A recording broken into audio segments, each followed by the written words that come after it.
இன்றைக்கி ட்ராயிங்க்கான Bible verse என்னென்னு பார்க்கலாமா? சிங்கமும் ஆட்டுக்குட்டியும். வெளிப்படுத்த விசேஷம் 5வது அதிகாரம் 5வது வசனம். அப்பொழுது மூப்பர்களில் ஒருவன் என்னை நோக்கி, நீ அழ வேண்டாம், இதோ யூதா கோத்திரத்து சிங்கமும் தாவீது வேறுமானவர் புஸ்தகத்தை திறக்கவும் அதன் 7 முத்திரைகளை ஒடிக்கவும் ஜெயம் கொண்டிருக்கிறார் என்றான். அதாவது இங்கே யூதா கோத்திரத்து சிங்கம், அதுதான் நம்ம சிங்கமும் ஆட்டுக்குட்டியும் பார்க்க போகிறோம்னு சொன்னோம்.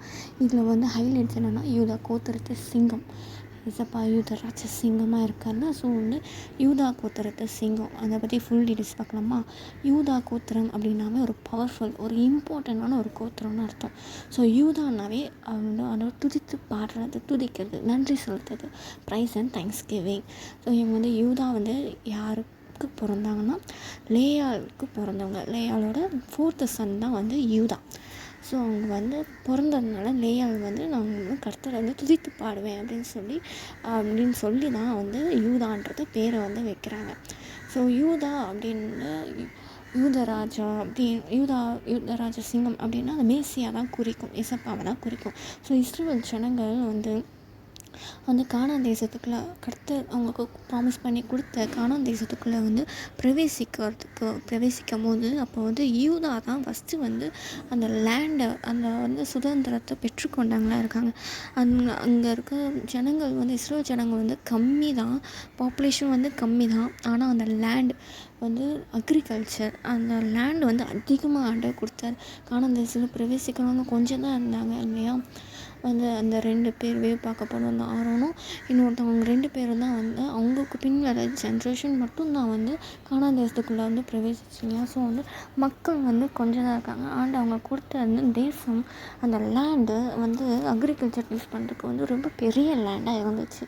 காலேபும் யோசுவா அவங்க பின்னாடி வர ஜென்ரேஷன்ஸ் தான் கானான் தேசத்தில் பிரவேசித்தாங்க. ஸோ இந்த யூதா கர்த்தர் எப்படி அழைச்சார்னா, நீ தான் ஃபஸ்ட்டு யுத்தத்துக்கு போகிறவன் யூதா தான் இருப்பான் அப்படின்னு சொல்லிட்டு யுத்தத்துக்கு தெரிந்து கொண்டப்பட்ட கோத்திரம் தான் யூதா கோத்திரம். இந்த யூதா கோத்திரத்துக்கு யூதா ஆண்டவர் அந்த கிங்டம் செப்பரேட் பண்ணுற யூதாவுக்கு நிறையா ஸ்பேஸ் கொடுக்குற, நிறைய அந்த ராஜ்யத்தை கோத்திரத்தை அந்த ராஜ்யத்தை அதிகமாக யூதாவுக்கு கொடுக்குறாரு. கொஞ்சம் போர்ஷன் தான் பெஞ்சமின் கோத்திரத்துக்கு கொடுக்குறாரு. ஸோ அது வழியாக தான் அதுக்கப்புறமா தான் தாவீது வராரு. தாவீது ராஜா யூதா கோத்திரத்து வழியாக தாவீது ராஜா வராரு. தாவீதுக்கு அப்புறமா சாலமோன் ராஜாவாக வராங்க. அதுக்கப்புறம் அவங்களாம் மறைச்சிடுறாங்க. அதுக்கப்புறம் ரூத் போவாஸ் அவங்க யூதா கோத்திரத்து வழியாக தாவீது வராங்க, சாலமோன் வராங்க. அதுக்கப்புறம் ரூத்தும் போவாஸும் அவங்களுக்கு திருமணம் ஆகுது. அவங்க மூலியமாக தான் ஆண்டவர் வராரு. இப்போ யூதா கோத்திரம் அப்படின்னாவே அது ஒரு சிங்கத்தை தான் ரீப்ரசன்ட் பண்ணுறாங்க. ஸோ அதனால தான் யூதராஜ சிங்கம் அப்படின்னு சொல்லி கர்த்தரை சொல்கிறோம். யூதா கோத்திரத்து சிங்கம்னு ஆண்டவர் சொல்கிறோம். யூத மக்கள் அப்படின்ற இந்த யூதா அப்படின்னாவே அது யூத மக்களை தான் குறிக்குது. ஸோ அது மூலயமா தான் யூத மக்கள், ஹீப்ரு மக்கள், அவங்க தான் ஜூஸ்ன்னு சொல்லுவாங்க. ஸோ அவங்க மூலயமா தான் ஆண்டவர் யூத மக்கள் மூலயமா ஆண்டவர் மேரி, யோசேப்பு, இவங்க 2 மூலயமா, மரியாள், யோசேப்பு, இவங்க மூலயமா தான் ஏசப்பா பரிசுத்த ஆவியானவர் மூலயமா பிறக்கிறாரு. ஸோ அதனால தான் ஏசப்பா இந்த பூமிக்கு இரட்சகராக வராரு. ஸோ அதனால தான் ஆண்டவர் யூதராஜ சிங்கம்னு சொல்கிறோம். யூதா கூத்திரத்தின் வழியாய் வந்த மேசியாவிய இயேசு கிறிஸ்து, அவர் தான் ராஜாதி ராஜா, கர்த்தாவி கர்த்தாவாக இருக்கிறார். அவர் தான் நம்ம சிங்கம், யூதராஜ சிங்கம் அப்படின்னு சொல்கிறோம். இங்கே இந்த வசனத்தில் பார்த்திங்கன்னா யோவான் காட்சி தரிசனம் பார்க்குறாருல. அப்போ யூதா கோத்திரத்து சிங்கம் தாவீது வேறுமானவர், யூதா மூலிமா, தாவீது ராஜா மூலிமா, ரூத் மூலிமா இயேசு கிறிஸ்து வராருங்க. ஸோ வேறுமானவர் அவரால் தான் இந்த புஸ்தகம் திறக்கப்படுது, 7 முத்திரைகள் உடைக்கப்படுது. அதுக்கு முன்னாடி யோவான் அழுகிறாரு, இந்த புஸ்தகத்தை திறக்கிறவங்க யாருமே இல்லையா அப்படின்னு சொல்லிட்டு அவ்வளோ பாரப்பட்டு அழுகிறாரு. நம்ம வாழ்க்கையில் வந்து கதறி அழுவோம். ஒரு சுச்சுவேஷன் நம்மளால் இதை வந்து மேற்கொள்ள முடியாது. அந்த சுச்சுவேஷனில் பாவக்கடல குடும்பத்தில் இந்த விக்கிரக செயல்பாடில் வந்து இந்த மாதிரி கட்டிலேருந்து சாபக்கட்டிலேருந்து இதெல்லாம் உடைக்கிறதுக்கு எப்போ தான் முடிவு வரும், எப்போ தான் இதெல்லாம் உடைப்பீங்கன்னு சொல்லிட்டு நம்ம வந்து ரொம்ப கதறுவோம். இப்படி வந்து யோவான் அவங்க பார்த்து அதை அந்த ரகசியம்லாம் என்ன, அதை யாரும் உடைப்பா அப்படின்னு சொல்லி கதறுவோம்.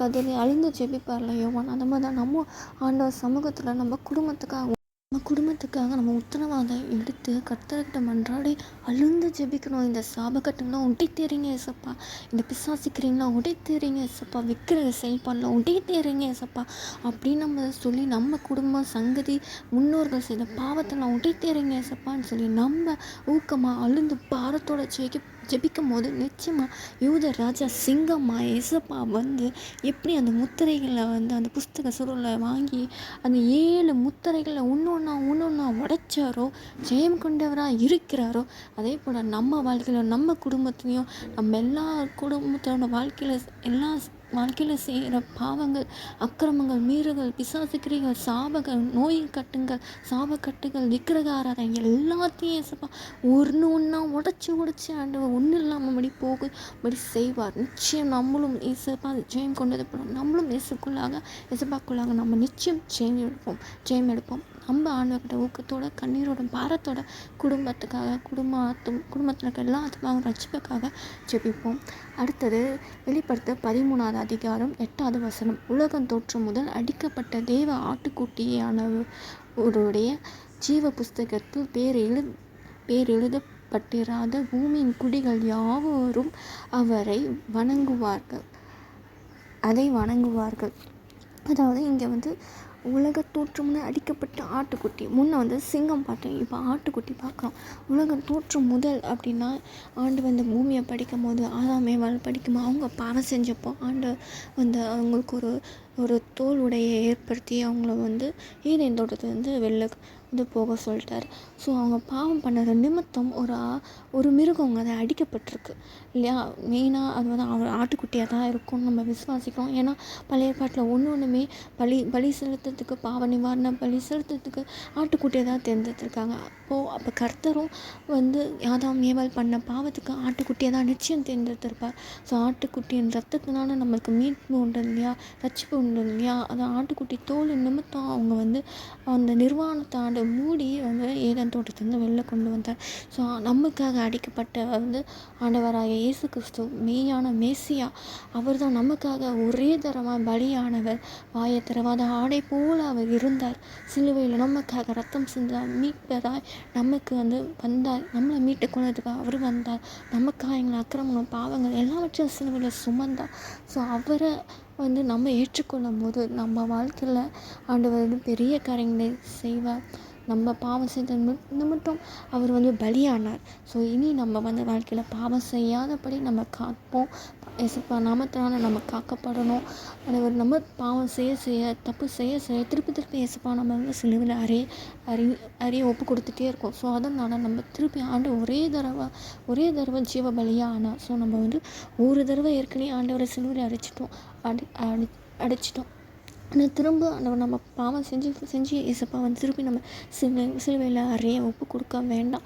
ஸோ ஆனால் ஆண்டவர்கிட்ட ஊக்கமாக பாவம் மன்னிப்பை பெற்றுக்கொண்டு இனி பாவம் செய்யாதபடி ஆண்டவர் எங்களை காத்தரலும் அப்படின்னு சொல்லி ஊக்கமாக ஜெபிப்போம். நிச்சயமாக ஆண்டவர் நம்மளை பாவம் செய்யாதபடி நம்மளை வலுவாக பாதுகாத்து நடத்துவோம். நம்மளை வந்து இதுவரைக்கும் காத்த தகப்பன் இனிமேலும் காக்க வளராக இருக்கா. பைபிளில் கூட வாசிக்கிறோம், மோசே வந்து தாவீது எல்லாரும் பாவம் செய்யாதவங்க தான். ஆனால் அதை ஒரு கட்டத்தில் பாவம் செய்யாதபடி காத்த தேவனாகவும் இருந்தார். அவர் பாவம் செய்த நிமித்தம் பனிஷ்மெண்ட்டும் கொடுக்குறார். ஆனால் பாவம் செய்யாதபடி காக்கிறவராரு ஏசப்பா நம்ம கூட இருக்கிறார். ஸோ இந்த வந்து அதிகாரம் வந்து அந்த அந்திகிறிஸ்து காலத்தில் வந்து சொல்லப்படுது. ஆட்டுக்குட்டியானவர் நமக்கு அடிக்கப்பட்ட ஆட்டுக்குட்டியானவர் அவரோட ஜீவ புஸ்தகத்தில் எழுதப்படாத குடிகள் யாவும் வந்து அதை வணங்கும். அதாவது அந்திகிறிஸ்து சிலையை வந்து வணங்குவாங்க. ஸோ நம்ம வந்து நாமத்தினால் அறிந்து கொண்டப்பட்ட பிள்ளைகள், ரத்தத்தினால் மீட்கப்பட்ட பிள்ளை, நீதிமானாக்கப்பட்ட பிள்ளை, முடிவு பரியந்தம் ஆண்டவருக்காக விசுவாசத்தோடு உறுதியாக நிலைத்து நிற்கும் போது ஆண்டவரோட புஸ்தகத்தை, ஜீவ புஸ்தகத்தை நம்ம பேர் வந்து கிறுக்கி போடாதபடி காத்து நடத்துவார். அந்த பிசாசு வெட்கப்பட்டு போகும்படி செய்வார். அந்த கிறிஸ்து காலத்தை தன்னை வணங்காத எல்லா ஜனங்களும் நிச்சயமாக அந்த ஜீவ புஸ்தகத்தில் பேர் எழுதப்பட்டு படுவாங்க. ஸோ அந்த குடிகள் யாவும் ஆண்டவர் புஸ்தகத்தில் பேர் எழுதப்படாத எல்லா குடிகளும் தான் அந்த கிறிஸ்துவ வணங்க போகிறாங்க. ஸோ அதனால் அதுக்குள்ளேயே எல்லா ஜனங்களும் ரட்சிக்கப்படணும் அப்படின்னு சொல்லிட்டு பாரத்தோட ஆண்டவர்கிட்ட நம்ம ஜெபிப்போம். நமக்காக அடிக்கப்பட்ட ஆட்டுக்குட்டி உண்மையான கடவுள் ஏசப்பா தான். மனம் திரும்புங்க, பரலோகராஜ்யம் சமீபன்றது எல்லாருக்கும் உரைக்க சொல்லுவோம். அவங்க எல்லாரும் மனம் திறந்து கர்த்தரை ஏற்றுக்கொண்டு பரலோகராஜ்யத்தை சேர்த்துக்கொள்வோம்.